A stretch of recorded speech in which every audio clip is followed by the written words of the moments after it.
C'est son élément. Expliquez-vous. Azalana Wenge approuva Bissot par de petites choses. Et une certaine époque, où elle a perdu la maison mère. Mais c'est grâce à héritier, maison mère comment t'emboulera na débeki. Non. Mais je vous dis vrai. Non, pas sur un exemple, mon gars. Toi, tu penses que le fait de perdre fer et la maison mère à l'époque, au Tikalika nanani, na héritier. Et puis, na simami konoto, et volonté, roya. Mais héritier tenait toujours bon. Donc, faire le batika penda vide. Bon, donc on va batika vrai. Bon, voir faire et la maison mère, oui, et tika vide. Mais artistiquement, maison mère, ils ont toujours la qualité nango. Ok. Voyez-vous? Mais plus loin, héritier, hein? La musique, c'est son élément. Le maître de double des mers, il y a Tatou. C'est-à-dire, Namboko, tu vas solo à Tatou parce que tu as Kofi Olomide. Ok. Voyez-vous? Très bien. Mais, si on t'a dit après Kofi Olomide, là, je peux douter. Ok. Mais ce qu'on y a au moins que du côté musique, moi, mélange, épices, en tout cas, il y a quand même des gens qui vont apporter quand même la pierre à l'édifice. Mais Kofi, c'est un monstre dans la musique. C'est un monstre, je vous dis. Est-ce que vous avez des défis pour Kofi à relever à ma casse dans la musique? Si oui, ils ont défini. Déjà, ils ont déjà 4 courants à la soirée, mon pote. Ils ont déjà un aperçu historique. Il y a carrière à Kofi Olomide. Très bien. Quand ça l'album le monde arabe. Quand ça l'album le danger des morts. Bien que ça y ait album à groupe. Quand ça l'album le Efrakada. Quand ça l'album le Abracadabra.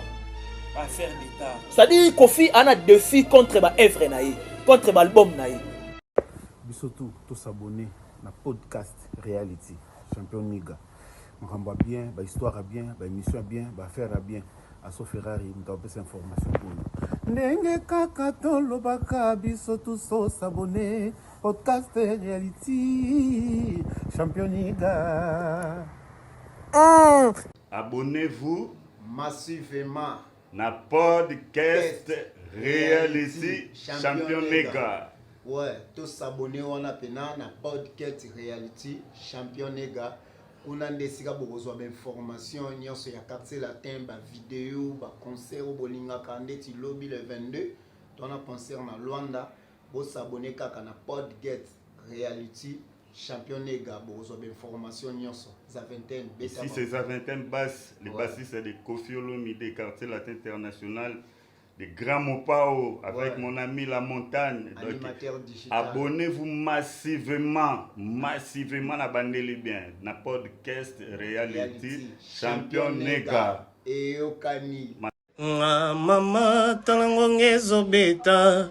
Bien-aimé talango ngeze kokie. Ya l'amour yo laka kingai. Ya bolingo yo prometa kingai. Kolinga te komaya oseku, kolinga te motoaya koaye. C'est bel et bien Eric 4 Sim, chanteur du groupe Quartier Latin, du Grand Mopao, Dobolo King, la légende, le maître double de mer.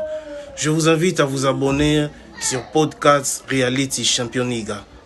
Abonnez-vous, vous ne serez jamais déçus. Vous aurez toutes les nouvelles du groupe Quartier Latin. Il n'y a qu'une seule adresse, c'est Podcast Reality Champion Niga. N'oubliez pas de vous abonner. Mama tanangongezo beta. Bien-aimé tanangongeze kokie. Abonnez-vous Podcast Reality Champion Niga Zaline wana. Abonnez-vous. C'est bel et bien Eric 4 Sim, chanteur du groupe Quartier Latin. N'oubliez surtout pas de vous abonner sur Podcast Reality Champion Niga. Check. Voilà, Ben Mavembo. Arcel Kitoko. Bonne santé. Tout doucement bien, merci. Très bien. On tient les coups. Dans le rythme, il y a revendication, justice pour Constant Moutamba. Très bien. La politique de Yomi, politique ya mort en abisso n'exala. Mais est-ce qu'il faut placer un mot? Ils ont une expression, moi, il que si vous ne vous occupez pas de la politique, mais rassurez-vous bien que la politique s'occupera de vous. Très bien. Donc, au Vanda, tu sali une semaine courezade. Namboka. Vous dites que tout passé 2 à 3 jours, 4 jours même sans fourniture, il y a régie des eaux. Très bien. C'est-à-dire, le fait de réclamer, ça explique que tu continues la politique. Voilà. Vous comprenez? Donc, d'une manière ou d'une autre, politique, ils aura toujours tout autour de. Il y a Bissot. Et voilà. Maintenant, alors, s'il faut placer un mot par rapport à Marambi à Costa Moutambo. S'il faut placer un mot, il suffit simplement que justice est vraiment équitable. Justice est vraiment impartiale. Et l'actuel président a autant un parti politique qui préconisé l'état des droits. Très bien. Et donc, l'état des droits est une bonne justice. Moi, j'estime que ça rime de même. Très bien. Et s'il faut aller même plus loin, bibliquement par là, la justice élève une nation. Et donc, justice est vraiment équitable. Ce qui peut pas quitter une bonne chose. Ce qui peut être que dès au sala boloko. On verra la suite. On verra la suite. Ben Mavembo, parlons de Koffi Olomide. Le 6 septembre, Koffi Olomide a osé ING Arena. Voilà. Mais avant de compter dans les détails, s'il faut parler de Koffi Olomide, musicalement, qui est Koffi Olomide? Musicalement, qui est Koffi Olomide? Bon, je l'ai déjà dit plusieurs fois, mais c'est quelqu'un à protéger pendant qu'il est encore vivant. Koffi Olomide. Mère Chantal Eboza, Aïb Marambo na Oloba. À vendredi, même pas. Ok. D'ailleurs, ça nous reste pratiquement 5 jours pour affronter ING Arena. Bien avant, Tobanda Olobango, que c'était vraiment injuste. Badi de la Coste Babetagi, Robin Mundi Babetagi. Et à plus forte raison, à quelqu'un que nous traitons d'une légende. Papa, non pas forcément tout ça la plaisir, na ba lèvre na biso, ou soit na ba langue na biso pour tout articuler, mais et ça concept oyoyo a mérité et puis a mérité que d'être appelé légende. Mais maintenant il a eu la reprise de concert à Tigala Robetate. Et donc il faut la CIG, il y a examination, il faut la CIG, il y a réflexion aussi également. Donc Koffi a tellement monné de makasi, ok, batu bazana nzala ya tato et forcément il faut abeta. Très bien. Est-ce que vous avez l'idée quelle est la plus grande qualité de Koffi Olomide? Bon, moi déjà personnellement, la plus grande qualité de Koffi Olomide, c'est l'écriture. L'écriture? Ouais. Ok. Il aime bien faire des choses avec un contenu, avec un fond. Non, on peut se exemple, moi. Oui, en français, le français, on a trois registrés de français. Le français familier, et il y a un artiste qui est Nzembo. Il y a un Jacques, il y a un Bongo Bongo. Vous comprenez? Il y a aussi le français courant. Là, quand même, comme on compte quand même moi, moi, Missouni. Vous comprenez? Maintenant, les français soutenus. Et c'est le que ça basé sur la règle grammaticale. Très bien. Parce qu'on confie à l'orage à Bongo. À Kenya, on a une musique qui a contenu, c'est-à-dire le français soutenu. À titre exemplatif, pour essayer quand même, il y a faire voir dans le genre, il y a une musique où la personne de Koffi Olomide Salara. Tu peux détester la personne de Koffi Olomide, mais tu ne peux pas détester Banzembo Nae. Ok. Tout à fait. On peut détester le comportement de Koffi Olomide, mais tu ne peux pas détester Oyo ya pesa na musique à Congo. Donc, c'est l'une des qualités irréversibles. Il y a Koffi Olomide dans la carrière, rien que l'écriture. Et c'est ce qui a fait de Koffi Olomide Azala Oya Zalelo. Andi mama pour écriture et puis à défendre l'écriture. Maintenant, si je vous pose une question, c'est qui le vrai Koffi Olomide? C'est celui qui nous fait chanter Aspirine, Coucou, Ngobila. Le vrai Koffi Olomide, c'est les. Bon, je dirais que c'est toujours le même. C'est toujours le même. Je m'explique. Vas-y. C'est-à-dire le Koffi d'hier et d'aujourd'hui. Mais il y a toujours une évolution, il y a écriture. Il y a toujours une évolution. Une belle chanson d'amour. So qui nzembo la boutique. D'ailleurs, c'est ma chanson préférée. Allez-y comprendre. Yo kan nzembo la $1. $1. Très bien. Mais $1 wana eza na ba valeur ya ba nzembo ndemo kana ba nini ti. Na ba mbabola. Très bien. Même la Fouta Diallo aussi en quelque sorte. Et je donne raison. Il a toujours dit, et il le dit toujours, qu'il y a ça la chanson d'or. Ma chanson d'or. Mais justement. Très bien. Très bien. Donc, Koffi Olomide est le même aujourd'hui et éternellement na évolution, il y a qualité artistique. Musicalement, Koffi Olomide a été formé par qui? Musicalement, j'estime qu'il a été formé par Papa Wemba, nous le savons bien. Papa Wemba, et puis moi, je dirais pas que Kester pas côté quand même moi, moi, c'est-à-dire il a fallu que Tongango, Papa Wemba a tapé brique naïe, Kester peut aussi également à développer un succo n'endengue naïe. Voilà pourquoi il a mis ce Tchacho. Très bien. Le maître des doubles des mers, il y a Tchacho. C'est-à-dire que Mboko, tu vas aller solo à Tchacho parce que tu as Koffi Olomide. Voyez-vous? Très bien. Mais, si on t'a dit que après Koffi Olomide, là je peux douter. Ok. Mais ce qu'il y a au moins que du côté musique, moi, mélange, épices, en tout cas, il y a quand même des gens qui ont apporté quand même la pierre à l'édifice. Très bien. Mais Koffi, c'est un monstre dans la musique. C'est un monstre, je vous dis. Est-ce qu'il y a des défis que Koffi a relevé à ma casse dans la musique? Si oui, il y a des défis. Déjà, qu'on a déjà 4 courants dans la soirée, mon corps. Ok. Ils ont déjà un aperçu historique. Il y a carrière à Koffi Olomide. Très bien. Quand ça l'album le monde arabe. Quand ça l'album le danger des morts, bien que ça y ait album à groupe. Quand ça l'album le Efrakada. Quand ça l'album le Abracadabran. Affaire d'État. C'est-à-dire Koffi a un défi contre ma œuvre naïe, contre l'album naïe. Ok. À ça les logos pas en tout cas défi dans le Lugano Longolango. Et ça plus que Yango. Très bien. C'est ça l'évolution de Koffi Olomide dans la musique. C'est vrai qu'on peut comparer artistes X et Y. Dans la loyauté, il y a polémique. Mais je vous dis, la réalité est que Koffi Olomide est égal à lui-même dans la musique congolaise. Très bien. Alors, est-ce que ça a des défis que Koffi faut relever le 6 septembre? Il y a Makassi. Et ça qui est approuvé Batou. Bah manqué plus de 10 ans. Plus de 10 ans. Ouais. Le plus grand défi en Wana. Ça dit faut qu'il y a quand même une nuance. Il y a Batou Babetaki, Naïm Tokendo Beta. Très bien. Parce que tant qu'on bêta, pendant qu'il y a communié dans le public, il faut que le public sentir que en tout cas, tu es manqué à Ibiso. Koffi a manqué à Ibiso. Très bien. Mamassi aussi également a manqué à Ibiso.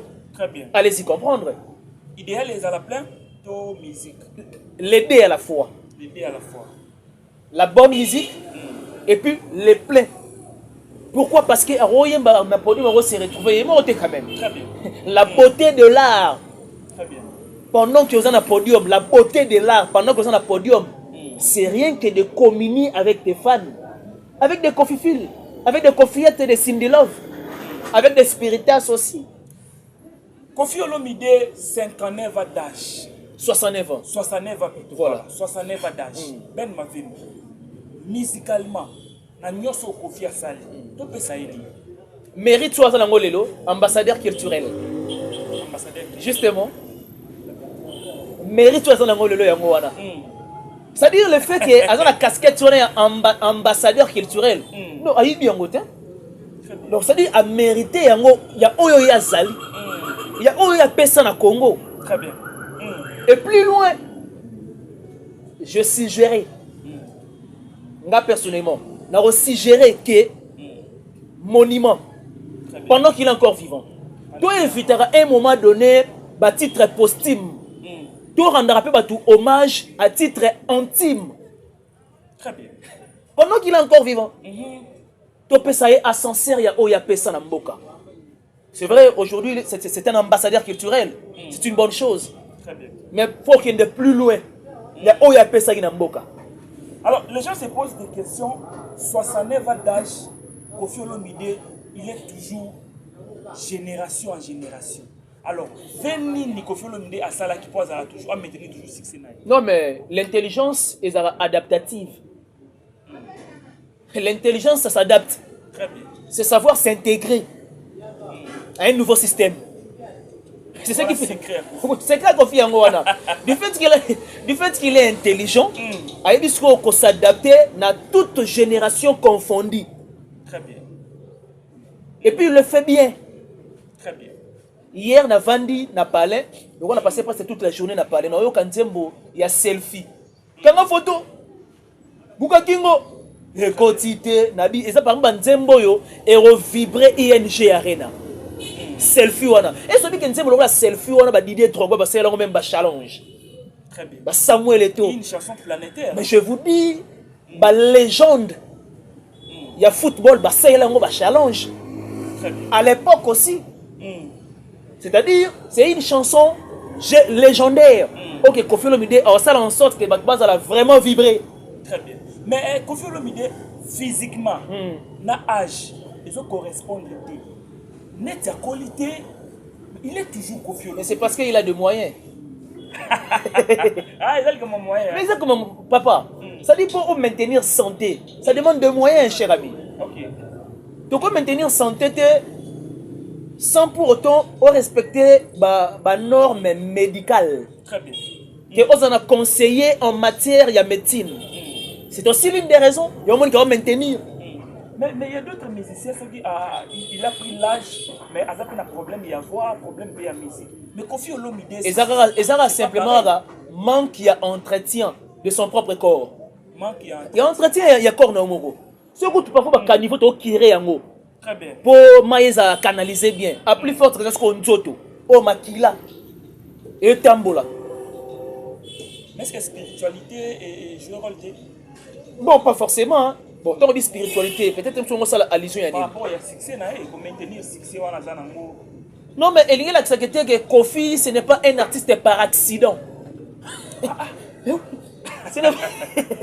Kofi n'est pas un artiste par accident. Ce n'est que artiste par accident. Nous avons senti que aïe, un moment donné, pendant qu'il est encore vivant, moi, allume la scène. Mais est-ce que grand-père Aza artiste par accident? Aza artiste par accident, mais seulement, on dirait à Lambina. C'est ça le verbe approprié. Donc, à Lambina de Sikoyo. Ça dit, Yemora Linga sous présenté dans le marché. Je donne un exemple. Okay. Album Naye. Est-ce que ça est en promotion? Vous comprenez? Parce que tout ça, ça compte aussi dans la musique. La promotion, le marketing, il y a eu la reprise des concerts. Rédi a mis sur ta bêtaille Bataclan. Mais grand-père, c'est pas ça, Batou. Aroui Pekozonga. Voyez-vous? On a l'impression que tout à l'heure, j'ai l'impression comme si Alambina Yemoko a se ralenti ça. Alors, la musique. Mais est-ce que pour ça, la carrière, il y a malade, il faut qu'on a 20 ans d'âge? Pas forcément, hein? Pas forcément, mais moi je pense que cela dépend. Et dépendre de ndenge mutu autant sa vision na ye. C'est-à-dire na mutu mususu na un orchestre X na yibi mayele na yibi ba stratégie et ton qu'est-ce qu'on a carrière solo na ye parce qu'on ndenge nini ya ko tambwisa makambo personnellement. Très bien. Question de l'âge. Prenons l'exemple de Inosbi. Inosbi à quel âge? Quand est-ce que Inosbi a commencé à faire du succès? Très bien. Voilà comme superstar. Mais aujourd'hui, il est ce qu'il est. Très bien. À l'époque, il a moins de 20 ans. Ouais. Moins de 20 ans. Très bien. Voyez-vous? Il n'a pas passé par X ou soit Y. Mais c'est grâce à Vodacom Superstar de Salaki à maintenir la carrière solo. Donc, il dépend un peu de la vision, il y a moko na moko. Pour exemple, Vodacom Superstar, il mieux que Inosbi, mais peut-être qu'il y a un manque d'encadrement et puis la vision à long terme. Alors, j'aimerais te boucler le dossier à Kofi Olomide. S'il faut tout analyser, 69 ans d'âge à Kofi Olomide. Ouais. À retenir nini na musique, il y a bien un mabé. S'il faut tout analyser. Ce qui a retenir ni à maintenir nini. À retenir nini. Ce qui a retenir nini. J'aimerais bien, mais quand on a retenir nini na musique. Côté à Malam, ouais. à Zuni, côté à Mabé. La musique. Est-ce que le côté ma base non, du côté non, bon, du côté madame c'est que il y a personne qui n'a pas mélomane et à ce qui a sincère nango, c'est-à-dire Banzembo d'abord il y a Kofi. Donc du côté à Malamu. Très bien. Banzembo il y a Kofi ça communicable. Ok. On sait que moi on a 8 ans 10 ans. Mais au Mbelo Nzembo là c'était Tchernobyl. Très bien. Ana fasito imo Nzembo là Nzembo na linga pe so mingi onini. Diva. Ana fasito yembango. C'est-à-dire ils ont accès que côté ya Malamu au Kofi yemo personnellement na o appelle ça bateau. En tout cas, na sala œuvre, ok, ils ont de génération en génération. Très bien. Du côté de Mabé, ils ont à un moment donné combattu parce qu'il est fort. Très bien. On ne combat pas de faiblesse. Tout à fait. C'est-à-dire, créer une bonne esquisse, c'est comme si c'était un diable en personne. Mais moi, j'ai l'impression comme si ça l'a que savoir n'est pas de Sarah. Et Bundisaba te peut botakaba adversaire rebellé. Sur ces points-là. Voilà pourquoi lors du passage, même pas il y a Kurutu Nabiso, Marius Muunga, a dit bien que Fali, Aïb Sarara na batu. On va tout autour que celui-là, c'est mon père. Il a besoin du respect. Rien que ça. Alors, Tobeta Masolo, il y a héritier Watanabe. Mais tour de contrôle. Tour de contrôle. J'aimerais te parler d'abord sur Papa Wemba. 2026, Papa Wemba va totaliser 10 ans. Il y a disparition. Il a tiré sa référence. Voilà. Alors, qui était Papa Wemba dans la musique? Papa Wemba, une star, une belle voix de la rumba. Il sait caresser la chanson. Akenda, plus loin que possible, selon Vision d'ailleurs. Et c'est l'une des raisons il a été couronné parmi les héros généraux Namboka. C'est ça Papa Wemba. Je veux bien dire, Megastar, azali na aisance d'un artiste. C'est-à-dire élément où est composaka d'être appelé artiste. Azalaki nango. Une belle voix de la rumba. Il faut caresser Nzembo sur podium, donc au cours verser des larmes. C'est tout les cambo ya voix. Mais ça arrive des fois on me tourne ma question. Papa Wemba azaki comme Mélanie. Pour battre la voix na. Il y a une question entretien. Entretien. Il y a des aux artistes et musiciens. Mais au lingi bofort à Malili, mais bando casser voix. Bati que la ngala melango ngala imbarate.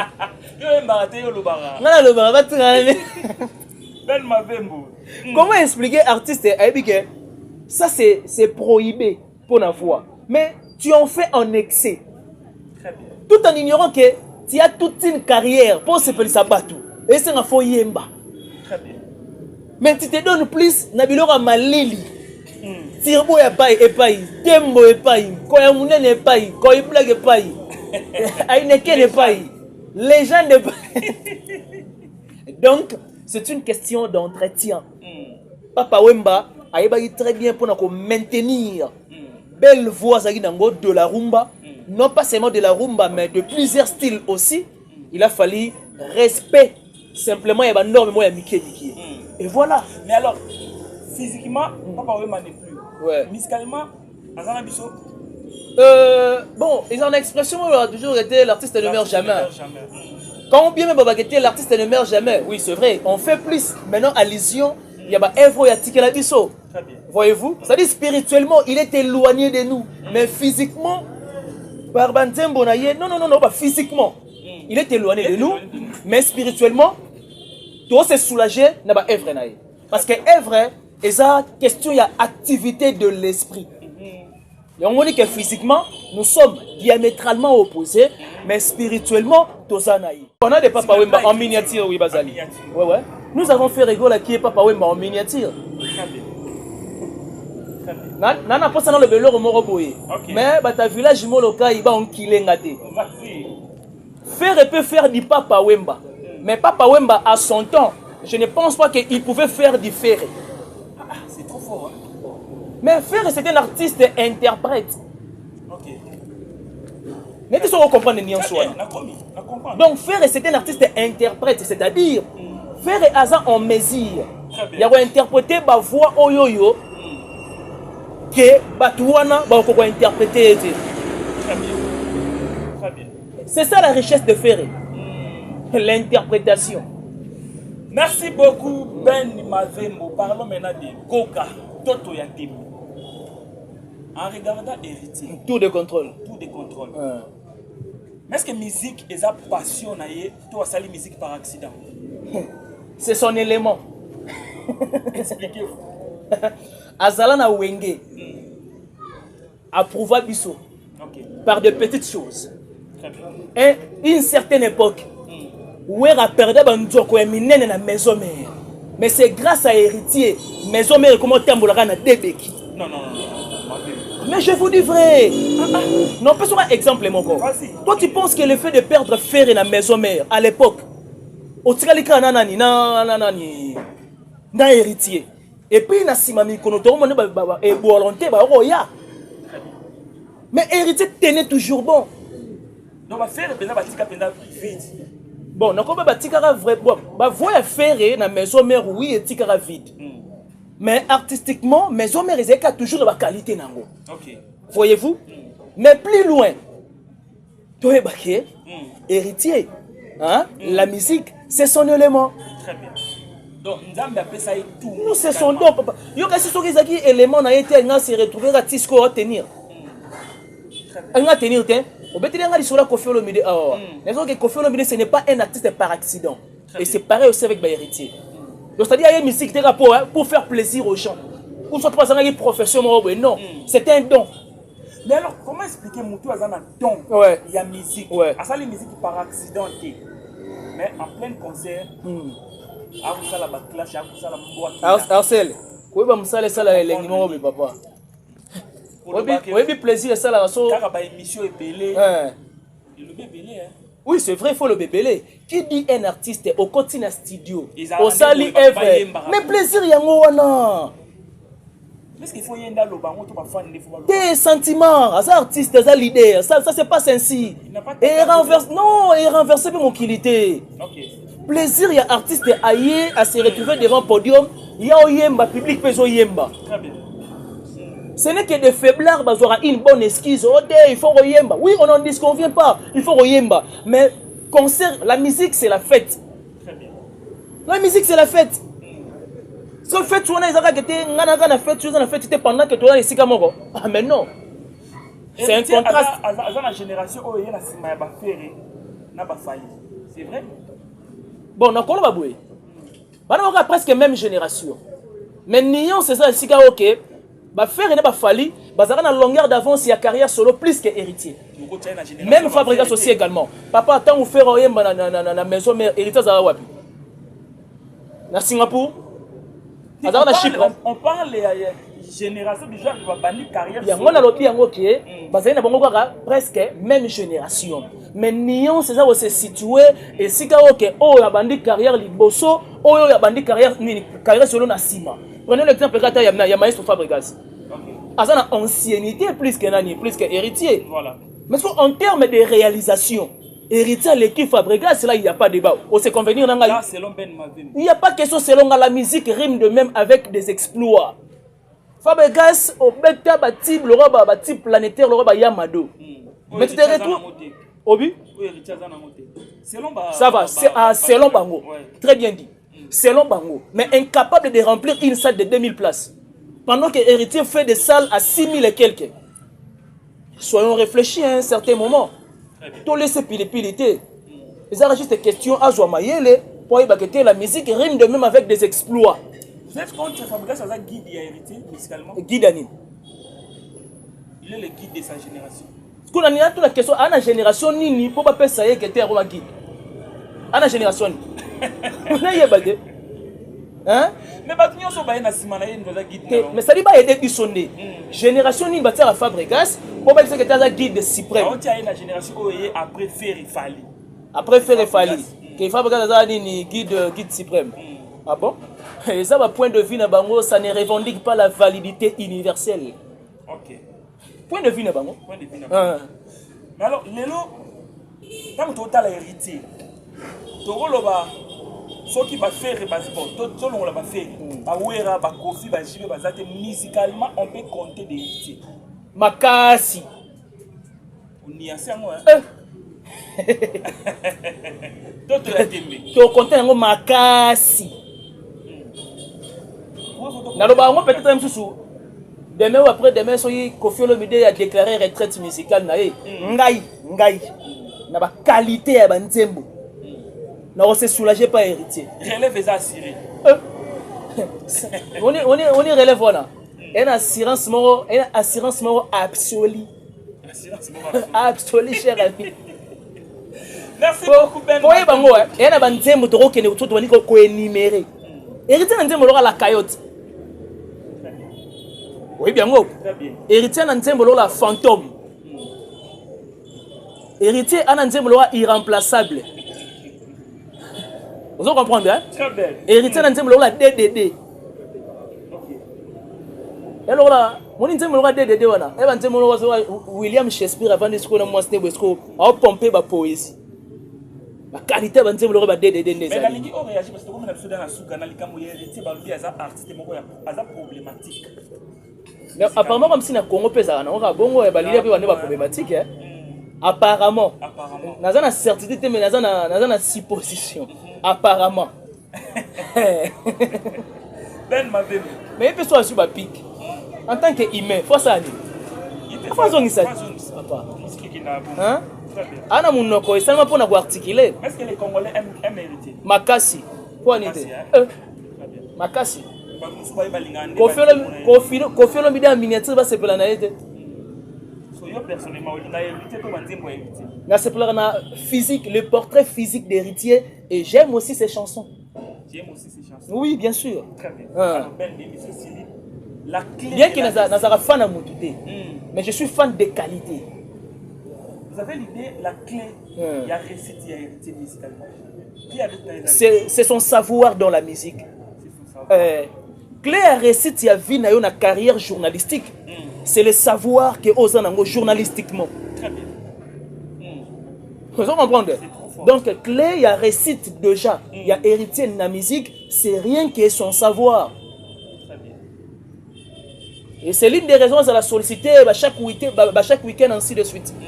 Alors, monsieur Sili, Ben Mavem, la caméra na biso, na bateau batalio, s'il faut placer les mots par rapport à Baya et Belé. Le 18 octobre. Non, le 6. Le 6 avec Koffi Olomide, c'est d'ailleurs dans 5 jours. Et puis le 18 octobre, Bakende plus que ça qui n'a pas dit. Donc, Baya en gros et en détail. Très bien. Parce que la phénoménologie est sur scène. Il y a des parts uniques. On a des clips là. Oui, tu parles à mystique. Ah, le clip l'aura filmé. Il est toujours un artiste phénoménal. Naïb Sayo, Congo est artiste stratège le roi était. Surtout en termes de générique. Ah, tu parles à Mkajita. Merci beaucoup. Wenge Zanda wa chaleur. Alors, l'émission est finie. Ouais. Merci beaucoup Nababoni Nyoso Balingara Biso, nous aussi également Tolingara Bango. En tout cas, moi courage de partager l'émission Nabiso et puis à commenter et aussi gérer combien il s'agit. Merci beaucoup na assistance à DM, le cordon Roger Matadi. Merci aussi également derrière la caméra. Kervan Zali hein. En tout cas, mon cher confrère d'estime, Kervin, je te salue. JMK derrière la caméra et puis Rigen Mbemba des Midier. Et puis merci aussi également à mon vieux Miguelito Kumbi Mvuiti à Amour Kitoto. Merci na mère Chantal et Boza. Le 6 c'est dans 5 jours.